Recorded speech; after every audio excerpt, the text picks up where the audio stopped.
Welcome, my friends, to this fantastic video on how to win in chess with e4, e5. How do you deal with the most common opening for beginners? Everybody below 1,000 plays this. Nobody plays the Sicilian for good reason. Nobody plays the Caro-Kann. Everybody plays e4, e5 because that's what you're supposed to do. You're supposed to take the center. And then you have a bunch of openings with the knights and the pianissimo and the Italian and the Spanish. Forget it. We want to play something funky. We want to study something cool, right? If you're going to study, make it cool. So what we are going to learn today is our first gambit. We're going to learn our first gambit, and the gambit is to trade some material in exchange for development. So let's dive into it. This is the Ultimate Scotch Gambit guide for beginners, baby. Let's go hocus pocus. So hocus pocus, baby. e4, e5, and we are going to play d4, taking the full center. Why not? We are greedy people. We are greedy people. Are you not greedy in chess? You have to be greedy in chess. You want to take things, and I want to take the center. Unfortunately, they are going to take our pawn on d4, but we can take it back, right? Yes, we could take it back, but we don't because we are playing a gambit, and a gambit is like you give up material in exchange for momentum, for development, for happiness, basically, for happiness. So they are going to try to defend this pawn with the knight, but because we have two attackers on the knight, we can still take it. But we don't because we don't want material. We are not materialistic. We live a minimalistic lifestyle. All we want is memories, happy memories, good things, happiness. So we develop all our pieces, and now we have some things going on already. You can feel the tension building up. You can feel that white is cooking up something. But when you're playing with the black pieces here, look how scary this is. What's going on? Why are they leaving this pawn here? It's black pieces are sweating, especially this pawn is questioning his whole life. Like, why am I on d4? Why are they not taking me? So why are this pawn is scared as hell, baby. And now black is like, maybe we can still hold on to this pawn. We will add another defender, right? Hocus pocus. But we can add another attacker, and we don't care about the c pawn. All we want is the center.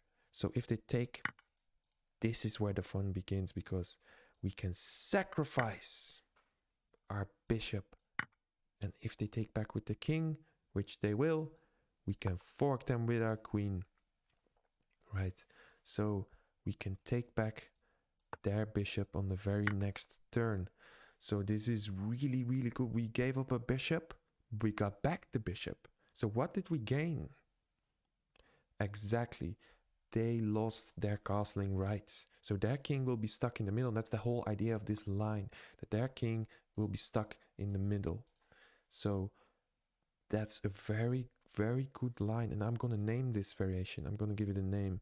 And I'm going to call it the bishop sacrifice.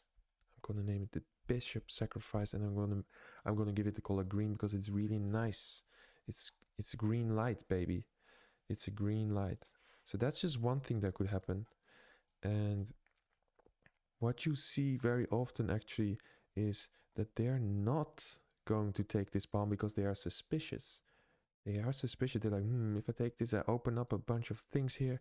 So I'm just going to leave the pawn here in the center, and I'm going to play knight f6.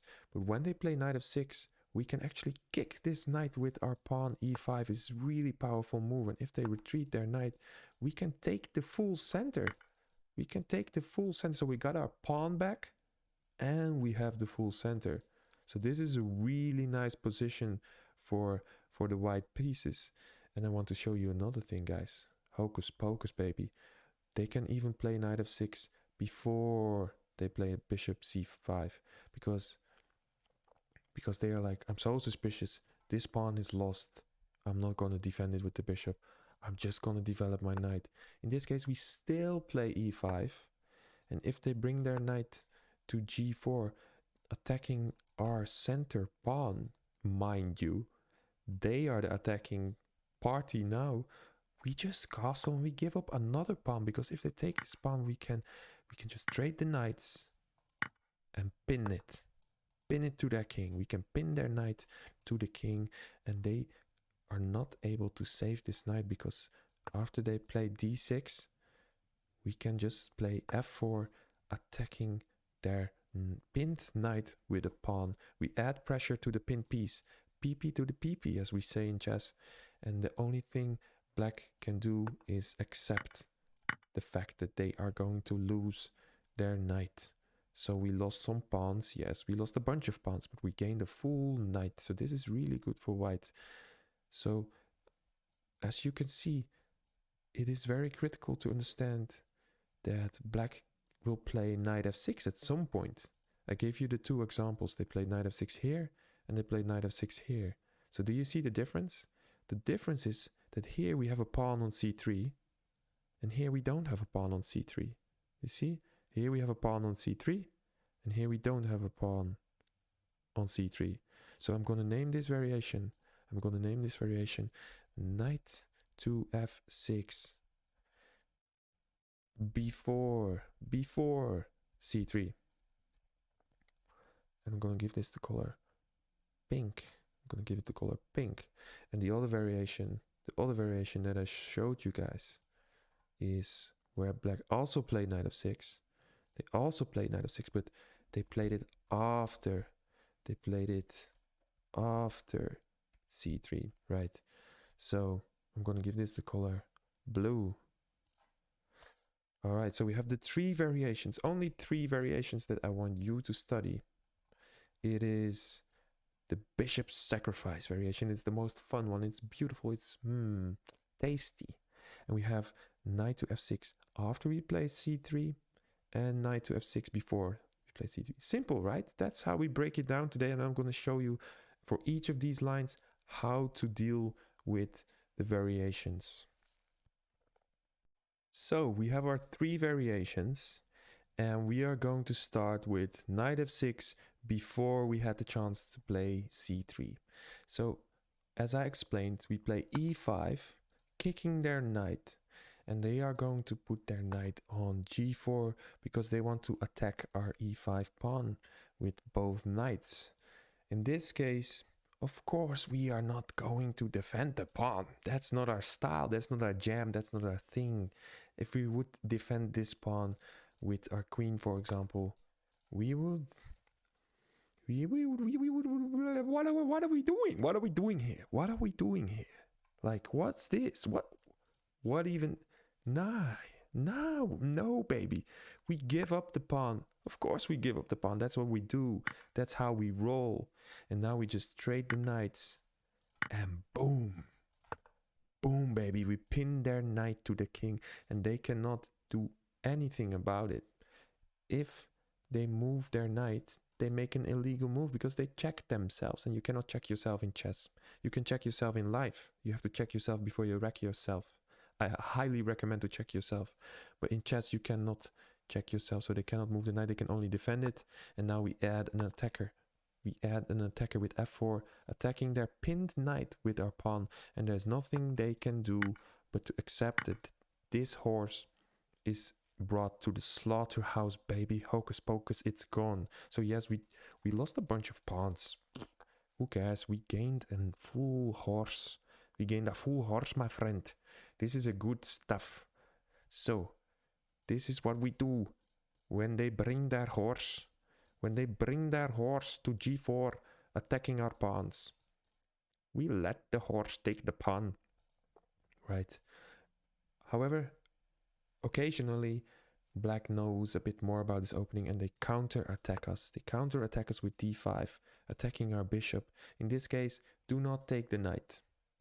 Also, do not take this pawn en passant, which is very, very tempting, I have to admit, because after en passant, they just develop their bishop for free, and they can castle on the next turn. And what did we gain? Nothing. And what did we lose? The fucking pawn, baby. Remember the pawn that we gambited because we thought we were cool, but now we are losing. So, don't en croissant this. I'm going to remove it from the tree because we don't want to play it. So, If they counter-attack our bishop, just move the bishop to b5. Pin their knight. Pin their knight, baby. Stay annoying. You have to keep being annoying in the Scotch Gambit. Now they have to move their knight to safety. Probably going to bring it to the center, and now we just pick up their center pawn with the knight, and we'll take it from here, right? I have added some variations here. You can look at them yourself, because I'm lazy. So that's what you do basically when they play knight f6 before we had played c3, right? We kick it. So let's look at the other variation, knight to f6. After we have played c3 and they have played bishop c5, we still kick their knight and we just take the full center.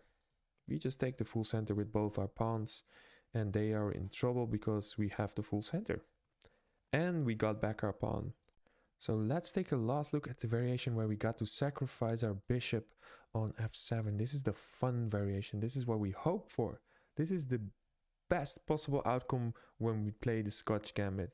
So let's just rewind. How did we get in this situation in the first place? Let's just rewind. e4, e5, d4, inviting them to take, and we're not going to take the pawn back. We're going to play knight to f3, and they're going to play knight c6, defending their pawn, and we bring our bishop to c4. That's a very important move to remember. Bishop c4. We always play bishop c4. And now they are going to hold on to their pawn with dear life by playing bishop c5, defending the pawn. And now this is crucial. We want to open up this file. So we're going to play c3, and we don't care about the c pawn. We want the center. It's all about the center in the Scotch Gambit. So just in case they take our pawn, don't take back the pawn. Sacrifice the bishop, because this bishop is loose, and we can pick it up with this beautiful fork. Queen d5 check. And then the next turn we can pick up this bishop. Right, so there is some details here that you have to know, and I'm going to explain it to you. Note that in this position, when you check the king, they can either move back to e8 to the starting position, or they can move to f8. If they move to f8, we can take this bishop with a check. This is very good because it's still our turn.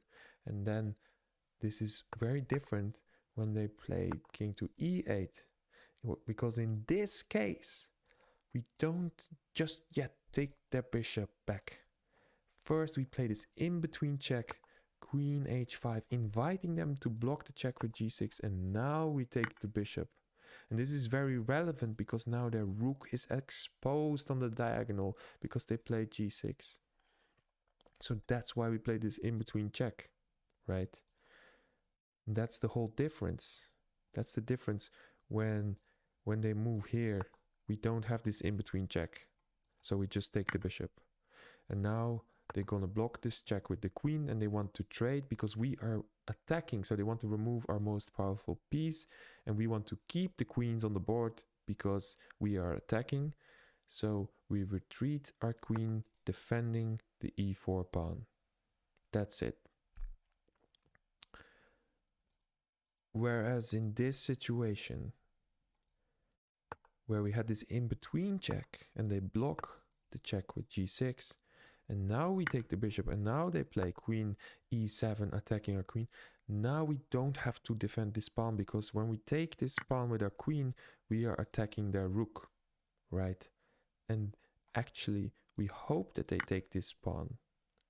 Yes, it comes with check, but we do the most absurd move you've ever seen in an opening, which is not to block the check and develop our bishop. It's to slide our king to d1.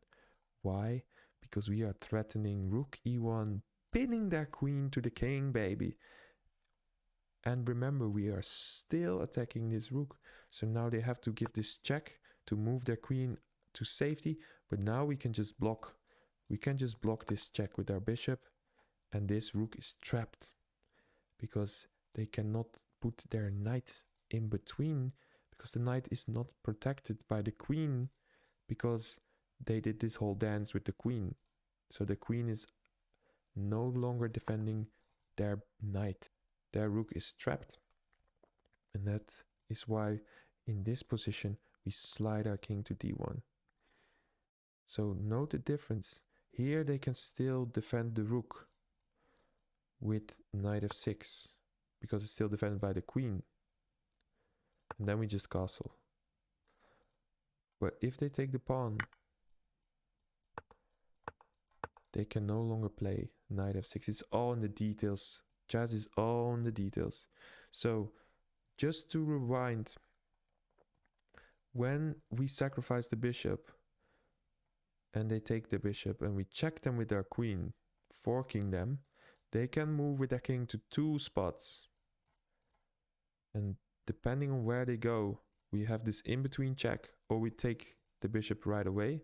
So that's it, baby. And look, if you just look at it from black's perspective, this is scary, baby. Their king is naked. Their king is butt naked. It's naked in the darkness. It's naked crawling through a cave with no light, no food, no water, no nothing.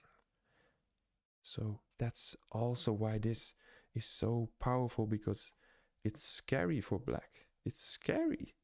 So you have the moral upper hand already here. And this is all I wanted to say about this Scotch Gambit, actually. I'm just inviting you to come to our website, inchess.com, and practice these lines for free. Right? Just practice them for free. This is the only opening that you need as a beginner, besides the opening principles. This should be the first opening theory that you ever learn. GG, babies. Hocus pocus.